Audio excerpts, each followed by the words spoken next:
नमस्कार। मैं अजय तिवारी राशि एडवर्टाइजिंग की तरफ से आज मैं एक बार फिर हाजिर हुआ हूँ आपके सामने। इस आज मैं आपको ये बताना चाहूँगा कि मैंने राशि एडवर्टाइजिंग क्यों चालू की और कैसे चालू की। आपको पता है भारत में 53 मिलियन लोग बेरोज़गार हैं। उसमें से कम ज़्यादा से ज़्यादा परसेंटेज वुमेन एम्प्लॉयमेंट का है। ये रिपोर्ट अकॉर्डिंग टू सीएमआई है, जिसके थ्रू मुझे ये डाटा मिला है। और मेरी ये कोशिश है कि ज़्यादा से ज़्यादा लोगों को रोज़गार मिले। जब मैं कॉलेज में था तब से मैं ये कोशिश कर रहा हूँ। मैं ओबेरॉय होटल में था, उसके बाद मैंने बैंकिंग का एग्ज़ाम भी दिया। मैं चाहूँ तो गवर्नमेंट जॉब करके एक सुकून की ज़िंदगी जी सकता था, पर मैंने सोचा मैं अगर जॉब नहीं करूँगा ये जॉब किसी न किसी को मिल जाएगी, और उस व्यक्ति को जिसको मुझसे ज़्यादा इस जॉब की ज़रूरत है। उसके बाद मैंने मार्स इंडिया करके एक कंपनी है, मार्स इंडिया प्राइवेट लिमिटेड, जिसके मालिक संजय नारंग हैं, वो कंपनी में भी काम किया मैंने, और वहाँ पे एक वेटर के रूप में मैंने काम चालू किया। और देखते ही देखते 6 महीने में मैं 3 बार मेरा प्रमोशन हो गया। इससे मुझे ये बात पता चली कि मुझ में कुछ तो बात है, मैं कुछ ऐसा कर सकता हूँ। मैं नौकरी करने के लिए नहीं बना हूँ, मैं चाहूँ तो मैं खुद की काफ़ी लोगों को नौकरी दे सकता हूँ।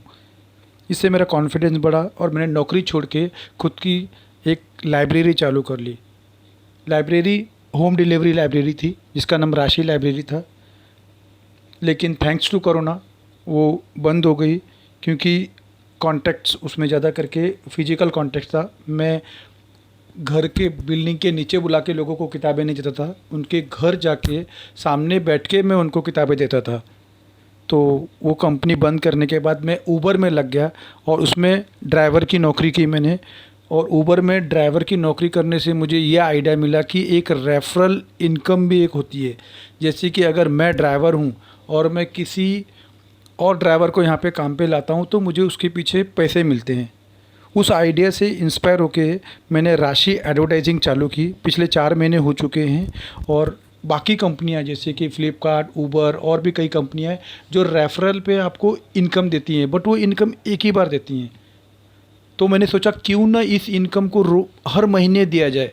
उस कॉन्सेप्ट को लेके मैंने राशि एडवर्टाइजिंग में ये प्लान डाला कि आप लोग मेरे पास जॉब करो, और आप और काफ़ी लोगों को, यानी कि एक मैंने फिगर डिसाइड किया कि आप 6 लोगों को यहाँ पे काम पे लाओ, तो आपको उसके ऊपर कुछ इनकम मिलेगी।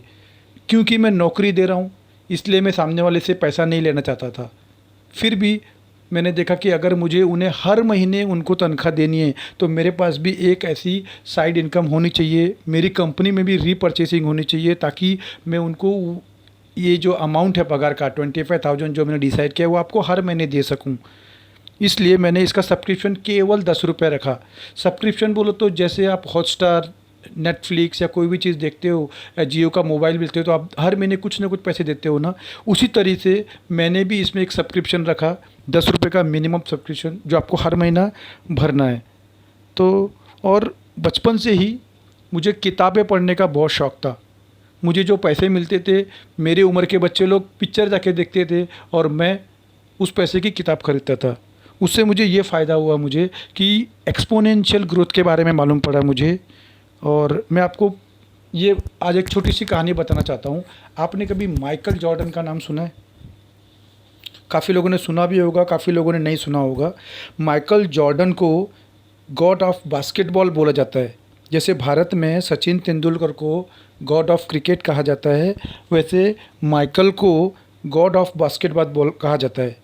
मुझे उसकी जीवनी ने बहुत प्रभावित किया है, क्योंकि माइकल के सामने कभी भी कोई चुनौती आई तो माइकल ये नहीं बोला कि नहीं होगा, माइकल बोला सोचो कैसे होगा। उसका सिद्धांत था ये कि सोचो कैसे होगा। 1963 में उसका एक गरीब परिवार में जन्म हुआ था। 4 भाई और माता पिता, टोटल 6 लोगों का परिवार था, ब्रुकलिन में, जो न्यूयॉर्क शहर में है। तो केवल 12 साल के जब वो थे, तब एक बार उनके पिताजी ने उनको बुलाया और उनको एक टी शर्ट दिखा के पूछा, बेटा माइकल, ये टी शर्ट कितने की है? माइकल बोला, पापा $1। उसके पापा ने पिताजी ने कहा इसे मार्केट में ले जाओ और $2 में बेच के आओ। माइकल सोचने लगा ये $1 की टी शर्ट है, इसको $2 में कैसे बेचूं।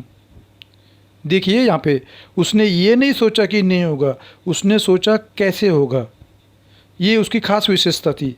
तो उसने क्या किया, उस टी शर्ट को लिया, टी शर्ट को धो के प्रेस करके और मार्केट में चला गया।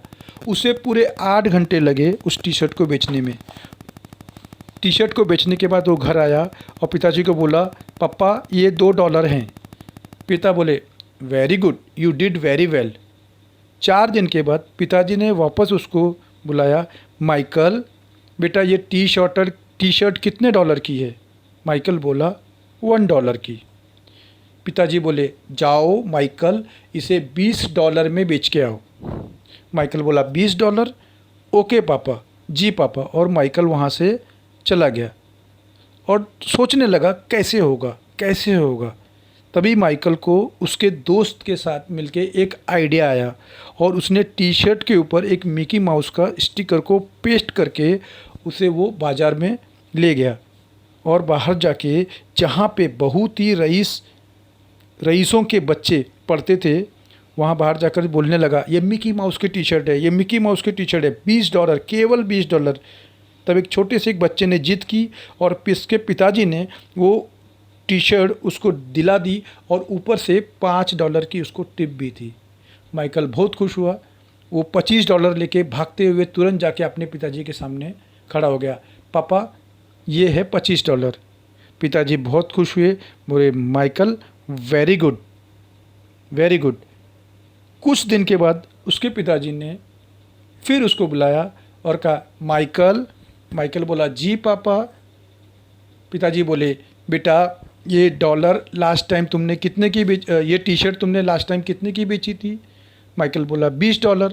तो बोला जाओ इस टी शर्ट को लेके जाओ और इसे $200 में बेच के आओ। माइकल बोला जी पापा।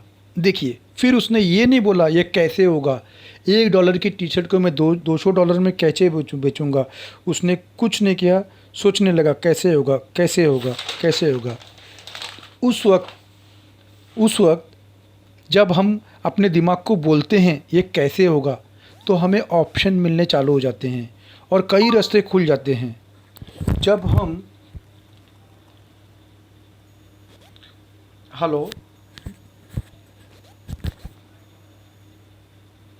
हम अपने दिमाग में ये बोलते हैं कि कैसे होगा तो हमारे दिमाग के कई रास्ते खुल जाते हैं। और जब हम सोचते हैं नहीं होगा तो हमारा दिमाग अनजाने में सोचना बंद कर देता है। तो माइकल सोचने लगा कैसे होगा। उस वक्त हॉलीवुड की एक खूबसूरत एक्ट्रेस फरा पास के शहर में प्रेस कॉन्फ्रेंस करने के लिए आई हुई थी। माइकल को आइडिया आया, उसने टी शर्ट उठाया और रातों रात ट्रेन पकड़ के शहर में उस जगह पे पहुंच गया जहां पे हॉलीवुड की वो एक्ट्रेस प्रेस कॉन्फ्रेंस कर रही थी। वहां पे पहुंच गया बार्गेन करके, पुलिस बैरिकेड को तोड़ के, और वो उस एक्ट्रेस के सामने खड़ा हो गया और बोला ऑटोग्राफ प्लीज़। बोला चाहिए ही चाहिए। आप सोचिए एक 12 साल का लड़का जब मासूम सा चेहरा बना के जिद करने लगा तो वो खूबसूरत एक्ट्रेस फरा उसको मना नहीं कर पाई और उसने उसे वो ऑटोग्राफ दे दिया। माइकल तुरंत वो टी शर्ट लेके मार्केट पहुंच गया, एक स्टॉल लगाया और ज़ोर ज़ोर से बोलने लगा हॉलीवुड की सबसे खूबसूरत एक्ट्रेस फरा के ऑटोग्राफ वाला टी शर्ट केवल $200 में।